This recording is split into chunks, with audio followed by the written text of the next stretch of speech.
ઢસાના કેન્દ્રવતી શાળામાં પ્રજાસત્તાક દિવસની ઉજવણી કરવામાં આવી હતી।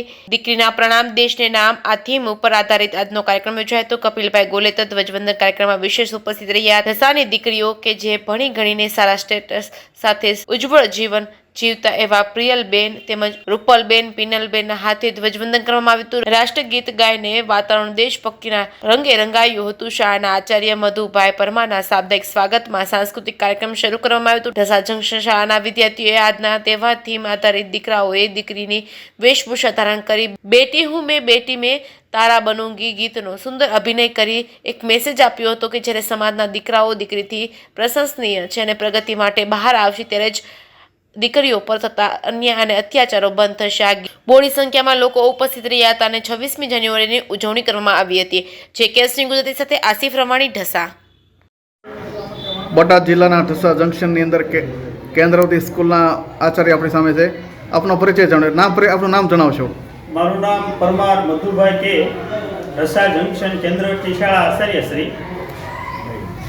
આજનો જે કાર્યક્રમ હતો તે શેનો હતો તેના વિશે વિગત જણાવવા વિનંતી।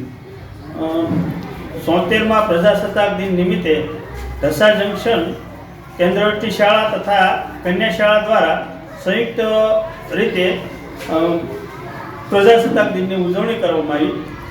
તેમાં ગામના પંચાયત સદસ્ય તેમજ વાલીગણ અને બંને શાળાનો સ્ટાફ છે હાજર રહ્યો। પંચાયત સદસ્ય તેમજ ગામની પ્રતિષ્ઠિત અને વધુ ભણેલ દીકરીના હસ્તે ધ્વજવંદન કરવામાં આવ્યું। બંને શાળાના બાળકો દ્વારા વિવિધ સાંસ્કૃતિક કાર્યક્રમ કરવામાં આવ્યા। ત્યારબાદ શાળાના સમગ્ર કાર્યક્રમનું સંચાલન અજયભાઈ તેમજ પ્રવીણભાઈ દ્વારા કરવામાં આવ્યું। બાળકો દ્વારા વિવિધ સાંસ્કૃતિક કાર્યક્રમ કરવામાં આવ્યા અને પંચાયત ગણ દ્વારા અમોને દર વર્ષે 26મી અને 15મીએ જે મીઠાઈ વિતરણ કરવામાં આવે છે તે મીઠાઈ વિતરણ કરવામાં આવી। એકંદરે અમારી શાળાનો કાર્યક્રમ ખૂબ જ સરસ રહ્યો। આભાર। બોટાદ જિલ્લાના ઢસા જંકશન કેન્દ્રવતી સ્કૂલની અંદર આજરોજ ન્યૂઝ મીડિયા ટીમ પહોંચે છે। આપનો પરિચય નામ જણાવશો।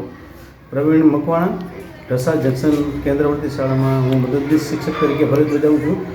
આજે 76મા પ્રજાસત્તાક દિવસ 26મી જાન્યુઆરીની અમારી શાળામાં ધામધૂમથી ઉજવણી કરવામાં આવી। છેલ્લા 4-5 દિવસથી બાળકો એની સાંસ્કૃતિક કાર્યક્રમની ખૂબ જ તૈયારી કરી રહ્યા હતા।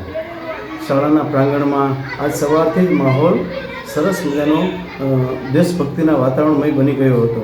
બધા બાળકો અલગ અલગ વેશભૂષા પહેરીને આવ્યા હતા, દીકરા દીકરીઓ।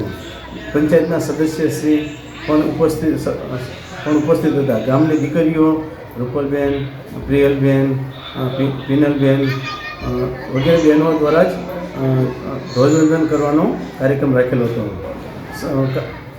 ખાસ વિશેષ કાર્યક્રમ એક દીકરાઓ દીકરીઓ બનીને સરસ મજાનો કાર્યક્રમ એક બેટી ભૂમિ બેટીનો મેસેજ આપ્યો। ખાસ આ કાર્યક્રમમાં મેસેજ એવો હતો કે જ્યારે દીકરાઓ દીકરીઓના સહયોગ માટે, એના સાથ સહકાર માટે, એના અત્યાચાર થાય છે એના રોકવા માટે બહાર આવશે તો 100% દીકરીઓ સુરક્ષિત બનશે। એ આ ગીતનો બહુ આશય હતો અને દીકરાઓએ સરસ મજાનો અભિનય બેટી ભૂમિ બેટીનો કર્યો। એને તૈયારી કરવા માટે રમેશભાઈ યાદવ અને રાજલબેન યાદવે વહેલા 5 વાગ્યે બ્યુટી પાર્લર શરૂ કર્યું અને સાથે દીકરાઓ અને દીકરીમાં વેશભૂષા વગેરે વગેરે જે સૌંદર્ય પ્રસાધનો પોતાના નિઃશુલ્ક એટલે કે ફ્રીમાં બધાને બાળકોને તૈયાર કરી આપ્યા। એમનો ખૂબ ખૂબ આભાર। સાથે સાથે રમેશભાઈ યાદવ તરફથી બધા બાળકોને જે સ્પર્ધકો છે એને મેડલ અને શિલ્ડ પણ આપવામાં આવ્યા।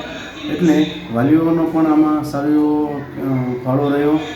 ખૂબ સારો કાર્યક્રમ, બાળકો અવિસ્મરણીય રીતે યાદ રાખી શકે એવો આજનો કાર્યક્રમ અમારો હતો। જય હિન્દ।